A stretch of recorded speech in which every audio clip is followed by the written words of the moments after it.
Part 1. Child of the Nile. Origins of a queen. The sun rises over the Nile, turning the water gold. The breeze carries whispers through papyrus reeds. In Alexandria, marble columns gleam beneath the early light. A new day begins in the richest city of the ancient world. The palace walls are adorned with Egyptian carvings and Greek design. A royal household prepares for a birth that will shape history. Pharaoh Ptolemy, the 12th Aulets, waits nervously in the inner chamber. He is both king and puppet, trapped between Roman power and Egyptian pride. Incense fills the air, and priests chant ancient hymns to the gods. A newborn's cry echoes down the halls. The child is a girl, but not just any girl. She is destined to become Cleopatra VII. The royal attendants whisper her name as if it carries divine weight. Outside, the harbor is alive with traders from every corner of the world. Egypt is a land of both immense wealth and deep fragility. Rome hovers like a shadow over the kingdom. Cleopatra grows in this tension between power and dependence. She is raised with tutors from Greece, scholars from Alexandria's great library. Unlike other princesses, she listens more than she speaks. She learns the language of politics before she learns to dance. Cleopatra's early years are filled with stories of her ancestors.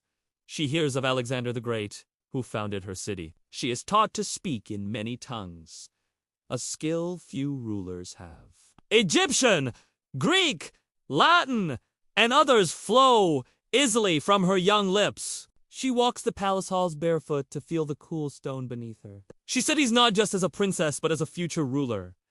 The Library of Alexandria becomes her second home. Scrolls of philosophy, science, and statecraft are her companions. She learns to debate scholars older than her father. She listens to merchants speak of the outside world. Rome grows stronger with each passing year. Her father, Ptolemy the 12th, grows more desperate to keep Egypt independent. Tribute flows to Rome, gold for temporary peace.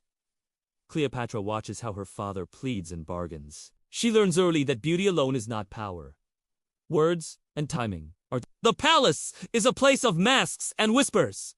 Servants listen at doors. Family members plot in shadows. Cleopatra's half-siblings are both playmates and rivals. She knows affection can turn to betrayal overnight. They sense her destiny is no ordinary one. As a child, she stands by the Nile, staring at its endless flow. She wonders what kind of queen she will become. In the courtyard, she listens to speeches, observing adults' lives.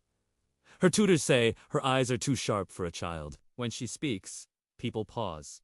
The power of her voice is already forming. Her father begins to fear and admire her intelligence. Rome's envoys visit Egypt more frequently. Gold is exchanged for promises that never last. Cleopatra notices every gesture at the banquets. She realizes early that empires are built on agreements and broken by hunger. The priests say she carries the goddess's grace. She bows, but keeps her eyes open. The gods are powerful, but men hold swords. Her nurse tells her stories of betrayal in the royal family. Cleopatra never forgets them. She watches her father's court fracture like cracked marble. Some nobles want independence. Others want Roman protection. Cleopatra studies both sides carefully. Her father takes her to Rome on diplomatic visits. She sees its crowded streets and iron discipline. Rome is nothing like Alexandria, but she admires their unity and order. She realizes Egypt must learn to dance with Rome, not fight it blindly. Cleopatra walks through the Roman Forum, listening to senators argue. Her mind absorbs every word. Back in Egypt, she grows bolder in court discussions. Her father's advisors laugh at first. Then they stop laughing when she outsmarts them. Cleopatra becomes a silent observer of treachery. She notices which hands tremble when lies are told. Her half-sister whispers alliances behind curtains. Her half-brother watches her with envy. In this house, trust is a luxury. Cleopatra finds strength in knowledge. She begins to build quiet alliances with priests and scribes. She walks at night on palace terraces, thinking of her future. Her name, Cleopatra, means glory of the father. She intends to make it true in her own way. The Nile reflects the moon, as if holding secrets for her. Rome grows bolder each year, eyeing Egypt's riches. Her father's debts deepen, but Cleopatra's mind sharpens like a blade. The people of Egypt barely know her yet, but one day, they will chant her name in every street. The child of the Nile is no longer just a girl. A queen is awakening. Part 2. Sister Wars, Power and Betrayal in Alexandria. The palace air grows colder as power shifts in unseen corridors. Cleopatra's father grows weaker, weighed down by debt and fear. Rome's grip tightens, invisible but suffocating. Whispers of succession ripple through Alexandria. The nobles circle like hawks, waiting for the moment to strike. Cleopatra is no longer a child. Her voice now carries authority, her presence weight. But power in Egypt is never given, it must be taken. The priests of Isis speak of destiny. Her destiny stands against her own blood. Her half-sister Arsinoe foregathers support from ambitious nobles. Her brother, Ptolemy, the 13th Theos Philopator, is declared. Cleopatra knows that Karula means enemy. The palace begins to divide into factions. Servants are bought with gold. Guards swear loyalty to more than one master. Cleopatra moves with caution through the marble halls. One careless step could end her reign before it begins. She speaks less now, but when she does, everyone listens. Her father dies. The throne passes to Cleopatra and her younger brother, but he is a puppet for his advisors, led by the cunning Cleopatra, just 18, faces a storm. Her enemies smile in public and plot in shadows. Gold moves silently through the palace to buy loyalty. Cleopatra fights not with armies, but with whispers. She removes traitors quietly, like pulling weeds. Her gaze becomes as sharp as her strategy. The people love her intelligence and poise. The nobles fear her precision. At the harbor, banners rise for 2 rulers. But behind those banners, daggers are drawn. Pothinus moves to isolate her from the royal council. Cleopatra responds with diplomacy and quiet resistance. She visits temples, speaking to priests who hold sway over the people. The people begin to chant her name louder than her brothers. In response, Pothinus strikes. Cleopatra is declared a traitor to her own throne. Armies loyal to her brother surround the palace. She escapes under the cover of darkness. The night wind carries no mercy. With loyal servants, she crosses the desert to raise support. Dust and heat replace marble and silk. She learns the weight of power is carried on sandaled feet. In exile, she is no less dangerous. Cleopatra is not defeated, she is calculating. She watches the Nile Delta from afar, waiting for her moment. Her brother's regents grow arrogant in her absence. The people begin to resent them. Rome watches this royal fracture with cold interest. A Roman general approaches Egypt's shores. His name is Gaius Julius Caesar. He arrives not just as a visitor, but as a power. Egypt owes Rome too much to deny his presence. Cleopatra sees an opportunity in his arrival. She plans not just a return, but the way spectacular. Disguised, she sneaks back into Alexandria. The night covers her like a cloak. Few know of her daring entry into the palace. She is smuggled to Caesar's quarters, wrapped in a carpet. Servants unroll the bundle. Cleopatra steps out radiant, composed, unbroken. Caesar looks upon her not as a fugitive, but as a force. She speaks with precision, offering alliance. She knows Rome respects power, not tears. Caesar listens, intrigued. Cleopatra's eyes burn with intelligence. She offers loyalty, strategy, and Egypt's riches. In exchange, she wants her throne. Caesar agrees to support her claim. Alexandria trembles as Roman soldiers take position. Her brother's supporters panic. Cleopatra stands at Caesar's side as he delivers his verdict. The siblings must rule together, but on Caesar's terms. Pothinus seethes with fury. He begins to plot Caesar's death. Cleopatra is one step ahead. Her spies whisper secrets to her at night. Caesar uncovers the plot. Pothinus is executed swiftly. The palace falls silent in shock. Cleopatra walks through its halls again. As queen, the torchlight dances on her golden jewelry. She does not smile. She calculates. Arsinoe flees, but her shadow remains. Her brother stands as a figurehead. Cleopatra holds the true power now. Rome's protection cements her throne. The queen, who was exiled, returns as a storm. Her enemies whisper her name with fear. Part 3. The seduction of Rome, Caesar, and Cleopatra. The palace no longer trembles at a base. Cleopatra stands beside Caesar. Not behind him. Their alliance shakes Alexandria's noble houses. Whispers of scandal bloom like wild vines. She is young. He is Rome's most powerful man. But this is not a love story. It is a strategy. Cleopatra knows that Caesar's favor means Egypt's survival. Caesar knows that Cleopatra's Egypt is worth Rome's investment. Together, they reshape the palace into a theater of power.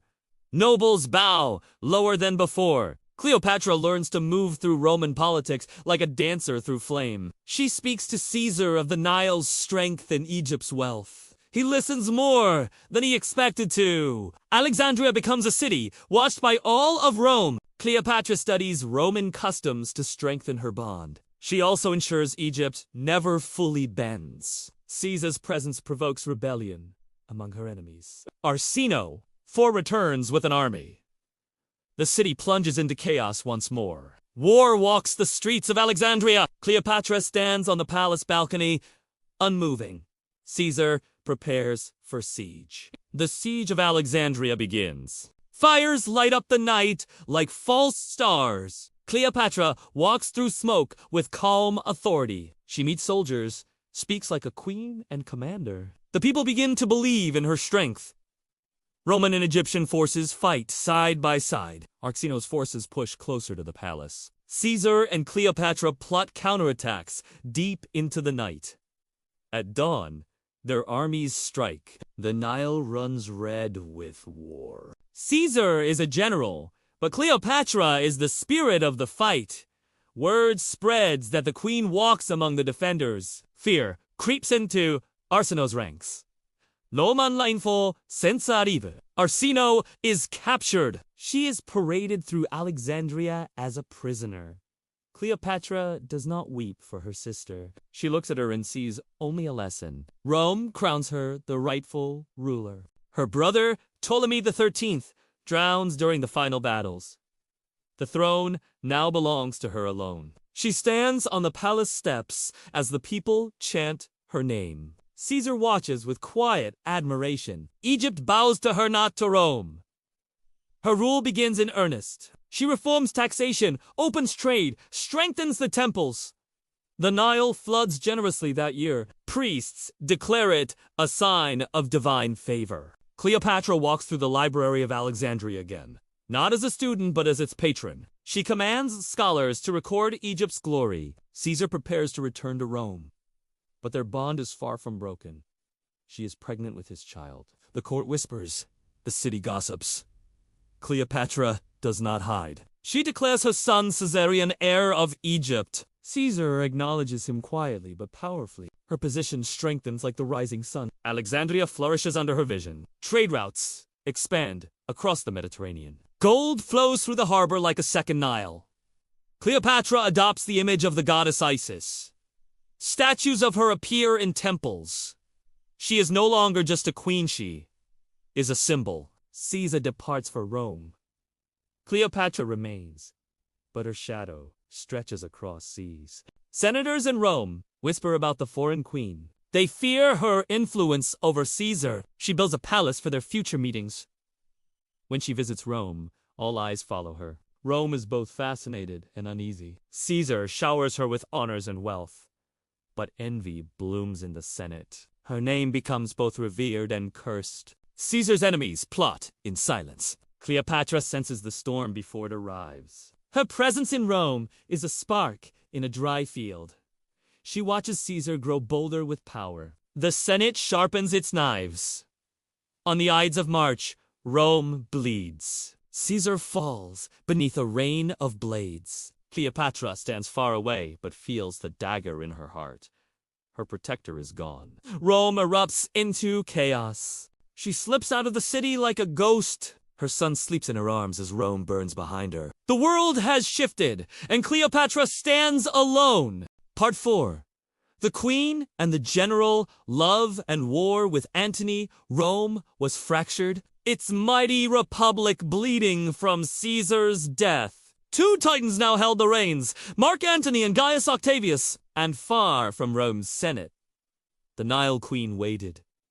Cleopatra understood war not only of swords, but of hearts. Antony, the general, was everything Caesar was not. Where Caesar was deliberate, Antony was fire. His armies were restless, his ambition vast. And his gaze soon turned to Egypt. When Antony summoned her to Tarsus, Cleopatra did not come as a supplicant.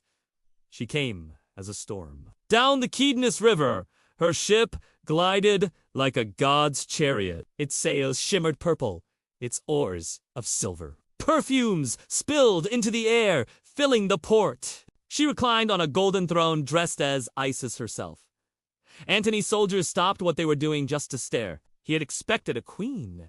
He met a legend. When she stepped onto the dock, silence fell. Antony approached, his armor gleaming. She met his eyes and did not bow. "General?" she said with a smile, sharper than steel. "Queen," he replied, already in. That night, Antony feasted with Cleopatra aboard her ship. Torches flickered across marble and gold. She spoke of gods and empires as if they were chess pieces. Antony laughed loudly, drank deeply, and listened carefully. Her voice wrapped around him like silk and smoke. She did not ask for help. She made him want to give it. When dawn broke, Antony was no longer just a Roman general. He was Cleopatra's ally. Their union was not a mere affair. It was a pact of ambition. Antony returned to Rome, but his thoughts remained on the Nile.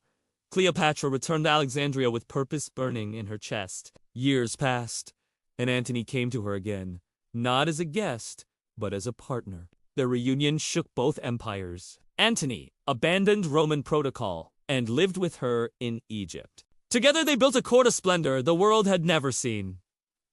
Banquets flowed with honey and wine. Gardens bloomed in every corner of the palace. They crowned themselves rulers of the East. In Alexandria, Antony was no longer merely Roman. He was a king. Rome, however, watched with anger. Octavian spread whispers in the Senate. "He kneels to a foreign queen," Octavian said. "He would give Rome to Egypt." The words were venom, and they worked. The Roman people began to see Cleopatra not as a queen, but as a threat. Meanwhile, Cleopatra gave birth to twins. A boy and a girl, symbols of their union. Antony adored them. Cleopatra saw their existence as a political sword. "Our children," she told Antony, "will unite two worlds." But Octavian grew stronger each day. In Rome, propaganda flooded the streets. Cleopatra was painted as a witch, a seductress, a corrupter of Roman virtue. But in Egypt, she ruled with iron grace. Taxes were stable. Trade flourished. The people adored their queen. Antony, too, began to rely on her more than Rome. His Roman allies whispered against him. "He has forgotten who he is," they said. But Antony only laughed and poured more wine. Cleopatra, however, did not laugh. She could feel the storm building across the sea. War was not a matter of if, but when. In the great hall of Alexandria, she and Antony held council. "Octavian will not forgive this," she said. Antony's jaw tightened. "Then let him come." The lovers became warlords. Armies were summoned, ships forged, gold poured into preparations. Cleopatra commanded her own fleet, the pride of the Nile. Antony gathered legions loyal to him. Not to Rome! In 31 BCE, their forces met Octavian's in Greece. The Battle of Actium would decide the fate of empires. Cleopatra stood on her flagship, dressed in gold. The sea churned beneath her like a living beast. Antony stood beside her, sword at his side. "This is our empire," she whispered. He nodded. "Then we fight for it." Octavian's fleet appeared like a wall of iron on the horizon. The sky darkened with the storm of war. Arrows and fire screamed across the water. Cleopatra's ships maneuvered with precision, but Octavian's forces were disciplined and relentless. The battle raged for hours. Smoke swallowed the sun. Then came the breaking point. Cleopatra saw the tide turning. A single decision could save or doom everything. She turned her ship away. A tactical retreat. Antony, seeing her departure, followed her into the storm. Part the fifth.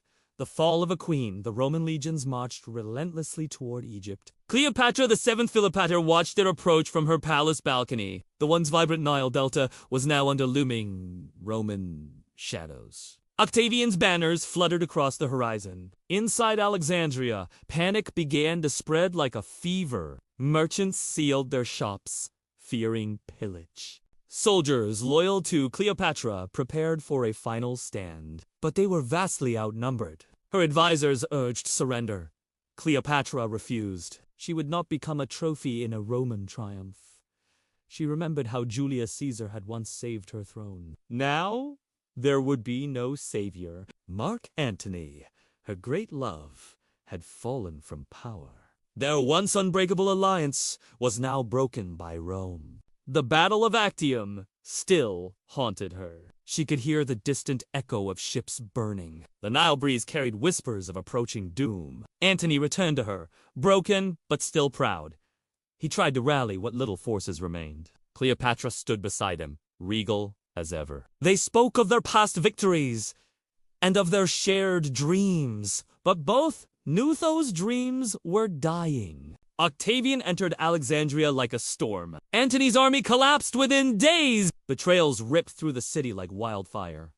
Friends turned to foes. Gold was offered in exchange for survival. Antony's loyal soldiers fought to the bitter end. Antony faced Octavian's forces near the palace. His last stand was desperate. Spears clashed. Shields cracked. The sun above Alexandria turned red with dust. Antony was struck down, but he refused to die by Roman hands. He turned his sword on himself. Cleopatra screamed as she held him. His blood stained her royal robes. "I die in your arms," Antony whispered. Cleopatra wept as the man she loved drew his last breath. The Roman general marched into the palace. Cleopatra stood alone in the throne room. Octavian watched her with cold calculation. He knew she was more than a queen, she was a symbol. And symbols were dangerous. Cleopatra tried to bargain. She offered her wealth. She offered her throne. She even offered Egypt itself. Octavian refused. He wanted her alive to parade through Rome as a conquered queen. Cleopatra understood her fate. She would not live in chains. She ordered her servants to prepare her final chamber. Incense filled the air like smoke from ancient temples. Her golden diadem rested upon her brow. She wore her finest royal robes. Cleopatra looked in the mirror. No fear, only fire. She was still Queen of Egypt. Hidden in a basket, her servants brought in a deadly asp. It slithered silently across the floor. The creature represented both Egypt and death. Cleopatra picked it up gently. She whispered something only the walls could hear. She pressed it against her skin. The bite was swift. Pain blossomed like a lotus. Cleopatra lay back on her couch. The world began to blur. Incense curled in the air like spirits. Her last breath was calm. A queen who chose her fate. Octavian found her lifeless body hours later. He stared at her in silence. She had denied him his triumph. Rome had won, but Cleopatra's legend had not died. Her death echoed across the ancient world. Poets wept. Enemies admired. Even Octavian respected her final act. Her children were taken to Rome. Egypt became a Roman province. The Ptolemaic dynasty ended with her. The great libraries of Alexandria stood in mourning silence. The Nile flowed as it always had. Cleopatra became more than a queen. She became a myth. Her name would be whispered for centuries, and in the annals of history, she remained unforgettable. Thus ended the reign of Cleopatra, the 7th Philopator, last pharaoh of Egypt.